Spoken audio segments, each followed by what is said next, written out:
Welcome to Honda times. ஒரு வழியா ரொம்ப நாளா எதிர்பார்த்திருந்த அந்த 2 வாரம் லீவ் மார்க்குக்கு கிடைச்சது. லீவ் கிடைச்சதும் முதல் வேலையா ஒரு ரவுண்ட் ட்ரிப்புக்கு பிளான் பண்ணான். முதல்ல அவனோட வீட்டுக்கு போய் ஒரு வாரம் ஸ்டே பண்ணிட்டு, அதுக்கப்புறமா அவன் கல்யாணம் பண்ணிக்க இருந்த கேர்ள் ஃப்ரெண்டோட வீட்டுக்கு போய் அங்க ஒரு வாரம் ஸ்டே பண்ணிட்டு, அங்க கல்யாணம் பத்தியெல்லாம் அவங்க கிட்ட பேசிட்டு திரும்பவும் அவனோட ஒர்க்குக்கு வந்து ஜாயின் பண்றது தான் மார்க் போட்டு வச்சிருந்த பிளான். ஃப்ளைட் டிக்கெட் புக் பண்ணதுமே அவன் வரப்போறத பத்தி அவளோட கேர்ள் ஃப்ரெண்ட் க்ளோயிக்கு இன்ஃபார்ம் பண்ணிட்டான். ஆனா அவனோட அப்பா அம்மாவுக்கு இதை இன்ஃபார்ம் பண்ணல. ஒரு சர்ப்ரைஸா போய் நிக்கலான்னு சொல்லிட்டு பிளான் பண்ணியிருந்தான் மார்க். ஸோ லீவ் கிடைச்ச மறுநாளே டிக்கெட்டை புக் பண்ணி ஃப்ளைட்டையும் ஏறிட்டான். டிலே இல்லாம அனௌன்ஸ் பண்ண டைம்ல ஃப்ளைட்டும் கிளம்பிச்சு. அங்கிருந்து அவனோட ஊருக்கு போக 6 மணி நேரம் ஆகும். ஸோ அடுத்த ஒரு 6 மணி நேரம் அவன் ஃப்ளைட்ல தான் இருந்தாகணும். அந்த டைம்ல நம்ம மார்க்கை பத்தியும் அவனோட ஃபேமிலியை பத்தியும் கேர்ள் ஃப்ரெண்டை பத்தியும் எல்லாம் பார்த்துடலாம். மார்க் பிறந்தது வளர்ந்தது எல்லாமே ஒரு சின்ன டவுன்ல தான். அவனோட ஃபேமிலி ரொம்ப ரிச் ஃபேமிலிலாம் கிடையாது. ஆனா ஒரு கம்ஃபர்டபுளான லைஃப் தான் அவனோட பேரண்ட்ஸ் அவனுக்கு ஏற்படுத்தி கொடுத்திருந்தாங்க. இதனால கம்ஃபர்டபுளா படிச்சு ஒரு நல்ல மார்க்ஸோடையே ஸ்கூலிங்கை முடிச்சான் மார்க். அடுத்தது காலேஜுக்காக அவனோட ஸ்டேட்லயே இருந்த நல்ல காலேஜஸ்க்கெல்லாம் அப்ளிகேஷன் அனுப்பி இருக்கான். இவனோட அகாடமிக்ஸும் ஸ்போர்ட்ஸ் பெர்ஃபார்மன்ஸும் நல்லா இருந்ததால ஒரு நல்ல காலேஜில் இவனுக்கு அட்மிஷன் கிடைச்சது. அங்க பிடிச்ச கோர்ஸ்ல ஜாயின் பண்ணா மார்க். முதல் வருஷம் ஃப்ரெஷ்மன் இயரா இருந்ததால காலேஜ் பத்தி தெரிஞ்சுக்கவும், புதுசா ஃப்ரெண்ட்ஸ் கூட பழகவும் அண்ட் சப்ஜெக்ட்ல கவனம் செலுத்துறதுலயுமே ஒரு வருஷம் போயிருச்சு. 2வது வருஷத்துல இருந்து எல்லாரையும் போல நார்மலானா மார்க். அப்பதான் ஃபர்ஸ்ட் இயர்ல க்ளோயின்னு ஒரு பொண்ணு ஜாயின் பண்ணியிருக்காங்க. இதுக்கும் மார்க் படிக்கிற அதே டிபார்ட்மெண்ட்ல தான் அவங்க ஜாயின் பண்ணியோ இருந்தாங்க. பார்த்த உடனே லெவல்லாம் கிடையாது, பட் பழக பழக 2 பேருக்கும் பிடிச்சு போயிருது. ஸோ மார்க் ஃபைனல் இயர்ல இருக்கும்போதெல்லாம் அவனோட லவ்வை ப்ரப்போஸ் பண்ணியிருக்கான். அதுக்கு அந்த பொண்ணும் ஓகே சொல்லியிருக்கு. இங்க தான் முக்கியமான ஒரு ட்விஸ்ட்டை வச்சது அந்த பொண்ணு. என்னன்னா, க்ளோயோட ஃபேமிலி முழுக்க முழுக்க ஒரு ஆர்த்தடாக்ஸான ஃபேமிலி. எதுக்கெடுத்தாலும் கடவுளை நம்பிக்கிட்டு இருக்க, கடவுளை ப்ரே பண்ணக்கூடிய ஒரு ஃபேமிலி. அதனால நீ எங்க அப்பா அம்மா கிட்ட பேசணும், எங்க அப்பா அம்மா ஓகே சொன்னாதான் உன்னை நான் கல்யாணம் பண்ணிப்பேன்னு சொல்லியிருக்கா க்ளோயி. இதை கேட்டதும் மார்க்குக்கு போச்சுடான்ற மாதிரி தான் இருந்திருக்கு. ஏன்னா மார்க்கோட ஃபேமிலி அப்படி கிடையாது. சர்ச்சுக்கெல்லாம் போவாங்க தான், பட் அவ்வளோ பெருசா கடவுள் நம்பிக்கையெல்லாம் கிடையாது. ஏன் மார்க்குக்கு கூட பைபிள் இருக்க ஒரு சாப்டர் கூட தெரியாது. அப்படி இருக்கும்போது என்ன பண்ண போறனோ தெரியலையேன்னு மார்க்குக்கு கவலையா இருந்துச்சுதான். இருந்தாலும் என்ன நடக்க போகுது பார்த்துக்கலான்னு தான் இருந்தான் மார்க். அப்படியே அந்த ஃபைனல் இயரும் முடியுது. மார்க் காலேஜ்லயும் ஒரு நல்ல பர்சன்டேஜோடயே பாஸ் அவுட் ஆனான். அவனோட கிராஜுவேஷன் டே அன்னைக்கு அவனும் அவனோட ஃபேமிலியும் க்ளோயோட ஃபேமிலியை சந்திக்கிறதா முடிவாச்சு. முதல்ல மார்க் அந்த பொண்ணை பத்தி அவனோட அப்பா அம்மா கிட்ட சொல்லும்போது அவங்க சந்தோஷம்தான் பட்டாங்க.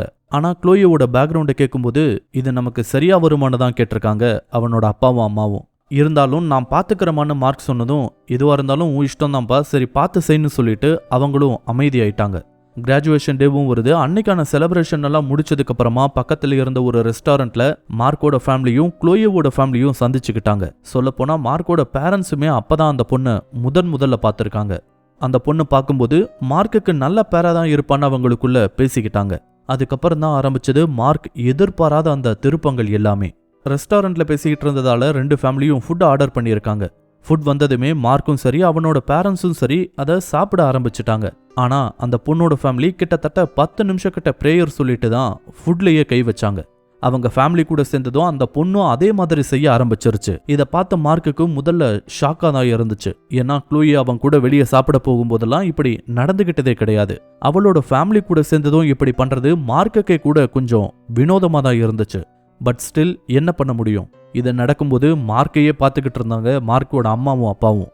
என்ன சொல்றதுன்னு தெரியாம தலையை குனிஞ்சிக்க மட்டும்தான் அவனால முடிஞ்சது. 10 நிமிஷம் பிரேயர் பண்ணதுக்கு அப்புறம் தான் அவங்க சாப்பிடவே ஆரம்பிச்சிருக்காங்க.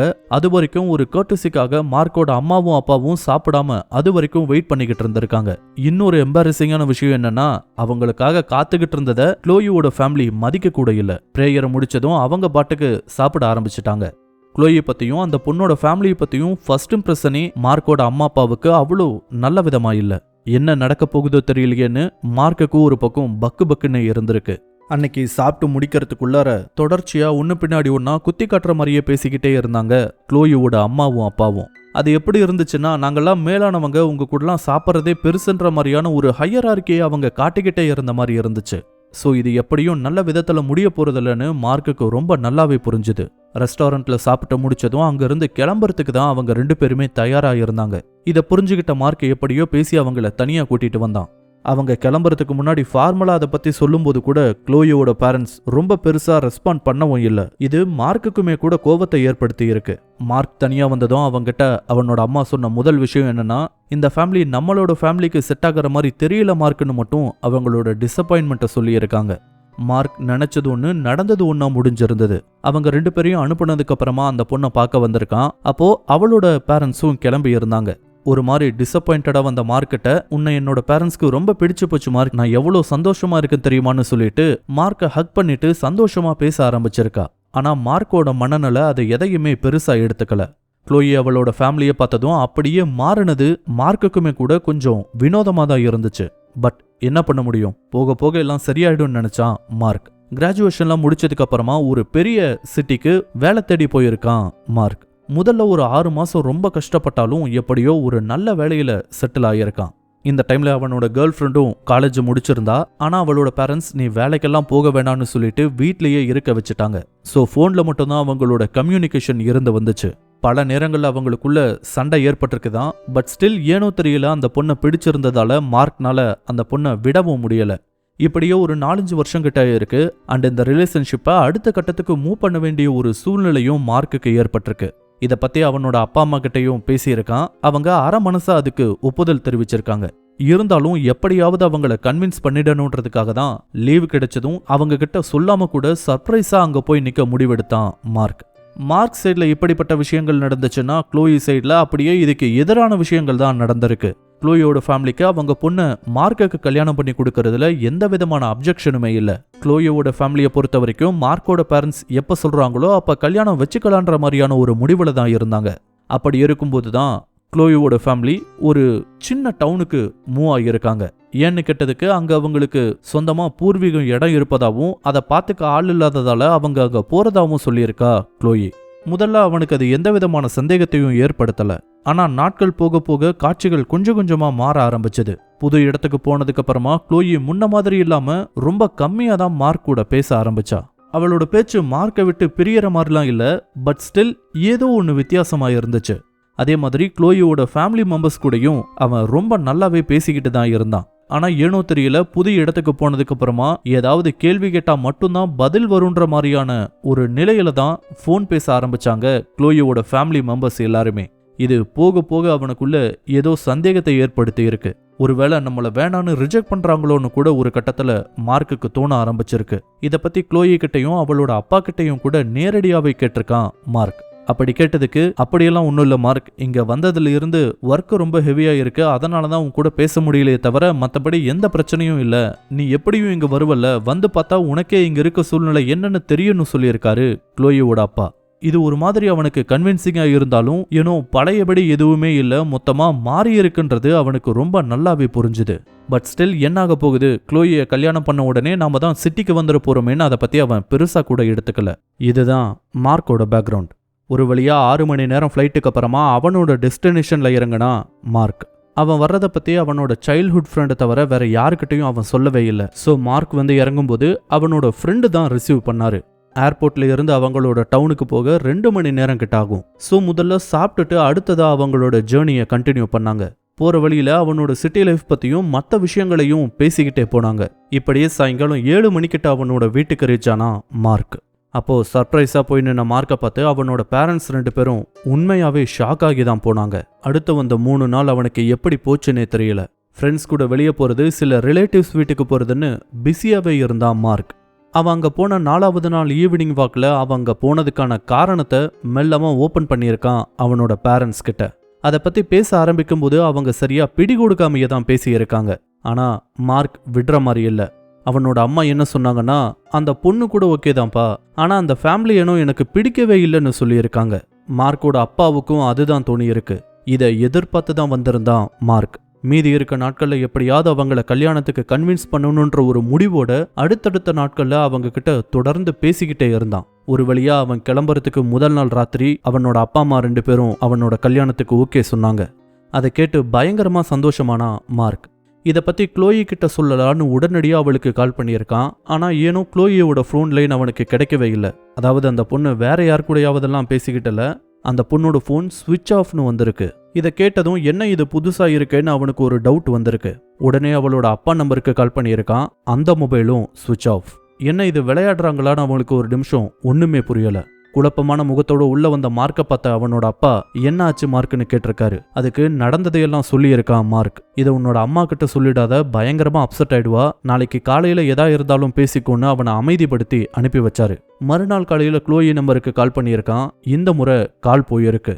ரிங் போன 5 செகண்டுக்குள்ளேயே க்ளோயி அந்த காலை அட்டன் பண்ணான். மார்க் அந்த பொண்ணுகிட்ட கேட்ட முதல் கேள்வியே, நேத்து நைட் உனக்கும் உன்னோட அப்பா நம்பருக்கும் கால் பண்ண, சுவிட்ச் ஆஃப்னு வந்தது ஏன்னு கேட்டிருக்கான். அதுக்கு நைட் நேரத்தில் எங்கள் டவுனில் ஃபோன் யூஸ் பண்ணக்கூடாதுன்னு சொல்லியிருக்கா க்ளோயி. அவனுக்கு ஒரு நிமிஷம் என்ன சொல்கிறதுனே புரியல. என்னது நைட் நேரத்தில் ஃபோன் யூஸ் பண்ணக்கூடாதா, என்ன கதை விடுறியான்னு கேட்டிருக்கான். இல்லை மார்க், உண்மையாகவே மற்ற இடம் மாதிரி இந்த டவுன் கிடையாது, இங்கே ரொம்ப ஸ்ட்ரிக்டான ரூல்ஸ் எல்லாம் இருக்கு, நீ தான் வரப்போறியே உனக்கே தெரியும்னு சொல்லிட்டு சரி கிளம்பிட்டியான்னு கேட்டிருக்கா க்ளோயி. இல்லை நாளைக்கு மார்னிங் தான் கிளம்புவேன்னு சொல்லியிருக்கான். அதுக்கு நான் வேணா அப்பாவை அனுப்புவான்னு கேட்டிருக்கா க்ளோயி. இல்லை என்னோட ஃப்ரெண்ட் ஒருத்தர் இருக்கான், அவன் கூடவே நான் வந்துடுறேன்னு சொல்லியிருக்கான் மார்க். அன்னைக்கு பூராவும் இதே விஷயம் தான் அவனோட மண்டைக்குள்ள ஓடிக்கிட்டே இருந்திருக்கு. இந்த காலத்துல இப்படி ஒரு ஊரா, நைட்ல ஏதாவது எமர்ஜென்சின்னு வந்தா என்ன பண்ணுவாங்கன்றது உட்பட அவனுக்கு நிறைய கேள்விகள் இருந்தது. சரி அதுதான் நேர்ல போக போறமே, அங்க போய் பாத்துக்கலாம்னு சொல்லிட்டு அந்த விஷயத்த அப்படியே ஒதுக்கி வச்சுட்டு அன்னைக்கு ராத்திரி அங்க இருக்க போற கடைசி நாளுன்றதால அதை என்ஜாய் பண்ண ஆரம்பிச்சான் மார்க். மறுநாள் காலையில அவனை ஏர்போர்ட்ல இருந்து பிக்கப் பண்ண அந்த சைல்ட்ஹுட் ஃப்ரெண்டே மார்க் அவனோட கேர்ள் ஃப்ரெண்ட் வீட்டுக்கு கூட்டிட்டு போறதுக்காக வந்திருக்காரு. கூகுள் மேப்ல அட்ரஸை ஃபீட் பண்ணதுக்கு அப்புறமா கார் அந்த சின்ன டவுனை நோக்கி போக ஆரம்பிச்சது. லிட்டரலி அந்த வழிகள் எல்லாம் மார்க்குக்கு ரொம்பவே புதுசா இருந்துச்சு. ஏன்னா அவன் போனது எல்லாமே டீப் கண்ட்ரி சைட், ரொம்ப சின்ன சின்ன செட்டில்மெண்ட்ஸ் மட்டுமே இருக்கக்கூடிய ஒரு பகுதிகள் அது. இதுல பாதியில கூகுள் மேப் வேற கட் ஆகிருக்கு. எப்படியோ 4 மணி நேர பயணத்துக்கு அப்புறமா அந்த ஊருக்கு வர்றவங்களை வெல்கம் பண்ணக்கூடிய நேம் போர்டு அவங்களோட கண்ணில் பட்டிருக்கு. Welcome to பிரிக்சன்வில். இந்த பேரை பார்த்த உடனே அப்பாடா ஒரு வழியா வந்துட்டோம்னு சொல்லிட்டு அந்த ஊருக்குள்ள போக பார்த்திருக்காங்க. அங்கேயே அவங்களுக்கான முதல் ஷாக் காத்திருந்துச்சு. ஏன்னா அந்த ஊருக்குள்ள என்ட்ரி ஆகிறதுக்கு முன்னாடி ஒரு பெரிய தடுப்பு போடப்பட்டிருந்துச்சு. அந்த தடுப்புக்கு பக்கத்துல இருந்த சுவர்ல நோ வெஹிக்கிள்ஸ் பியாண்ட் திஸ் லிமிட்னு சொல்லிட்டு கொட்டை எழுத்துக்கள்ல எழுதப்பட்டிருந்துச்சு. இதை பார்த்ததும் முதல்ல ஷாக் ஆகி போனாங்க. என்னது ஊருக்குள்ள வண்டி போக கூடாதா, என்னடா விசித்திரமா இருக்குன்னு கேட்டிருக்காரு மார்க்கோட ஃப்ரெண்ட். மார்க்குக்குமே ஒண்ணுமே புரியல. அப்பதான் அந்த தடுப்புக்கு பக்கத்துல நின்னுகிட்டு இருந்த சிலர் அவங்களோட கண்ணில் பட்டிருக்காங்க. அந்த கூட்டத்துல மார்க்கோட கேர்ள் ஃப்ரெண்டும் அவளோட அப்பாவும் நின்னுகிட்டு இருந்தாங்க. அவங்கள பார்த்ததும் ரோட்ல இறங்கி நின்று அவங்களுக்கு கை காட்டி இருக்கான் மார்க். மார்க்கை பார்த்த உடனே கேர்ள் ஃப்ரெண்டும் அவளோட அப்பாவும் அவனை நோக்கி வர ஆரம்பிச்சிருக்காங்க. கிட்ட வந்ததும் க்ளோயி மார்க்கை ஹக் பண்ணிட்டு எப்படி மார்க் இருக்க, நல்லா இருக்கியான்னு கேட்டிருக்கா. அதையே தான் அவங்களுக்கு பின்னாடி நின்றுட்டு இருந்த அவளோட அப்பாவும் கேட்டிருக்காரு. அதுக்கு சிரிச்சுக்கிட்டே நான் நல்லா இருக்கேன், இந்த ஊருக்குள்ள வண்டிகள் எதுவும் வரக்கூடாதான்னு ஒரு கேள்வியை கேட்டிருக்கான். அவன் வந்ததுமே கேள்விகளை கேட்க ஆரம்பிச்சது க்ளோயியோட அப்பாவுக்கு கொஞ்சம் கூட பிடிக்கல. ஆமா இது எங்க ஊரோட கட்டுப்பாடு, ரொம்ப காலமாவே எங்க ஊருக்குள்ள வண்டிகள் எதுவும் அலௌட் இல்ல, குதிரை வண்டியில தான் நாங்க எங்க போனாலும் போவோம்னு சொல்லியிருக்காங்க. இதை கேட்டதும் இப்படி ஒரு ஊர் யூஎஸ்ல இருக்கான்னு தான் மார்க்குக்கு முதல்ல தோணியிருக்கு. இருந்தாலும் வந்துட்டமே என்ன பண்றதுன்றதுக்காக தன்னோட ஃப்ரெண்டை இன்ட்ரோடியூஸ் பண்ணி வச்சான். மார்க் அவங்க கிட்ட பேசிட்டு இருக்கும் போதே அவரோட சைல்ட்ஹுட் ஃப்ரெண்ட் ஓகே மார்க் எனக்கு டைம் ஆச்சு, நான் கிளம்புறேன், எதா இருந்தாலும் எனக்கு கால் பண்ணுன்னு சொல்லிட்டு வண்டியை திருப்பிட்டு வந்த வழியாவே திரும்ப போயிருக்காரு. இப்போ மார்க் மட்டும் அவங்களோட தனியா நின்னுகிட்டு இருந்தான். சரி வா மார்க் நம்மளோட வீட்டுக்கு போலான்னு சொல்லிட்டு அவனோட பேக்ஸ்ல ஒன்ன தூக்கிட்டு க்ளோயை முன்னாடி நடக்க ஆரம்பிச்சா. க்ளோயிக்கு பின்னாடியே மார்க்கும் நடக்க ஆரம்பிச்சான். அவங்களுக்கு பின்னாடி முகத்துல எந்த விதமான சலனமும் இல்லாம க்ளோயியோட அப்பா நடந்து போய்கிட்டு இருந்தாரு. மார்க் அந்த ஊரோட என்ட்ரன்ஸ்ல இருந்த தடுப்பை கடந்து போகும்போது அங்க காவலுக்கு இருந்த நபர்கள் மார்க்கையே வெச்சக்கண் வாங்காம பார்க்க ஆரம்பிச்சிருக்காங்க. இது மார்க்குக்கு கொஞ்சம் கூட நல்லதாவே தோணல.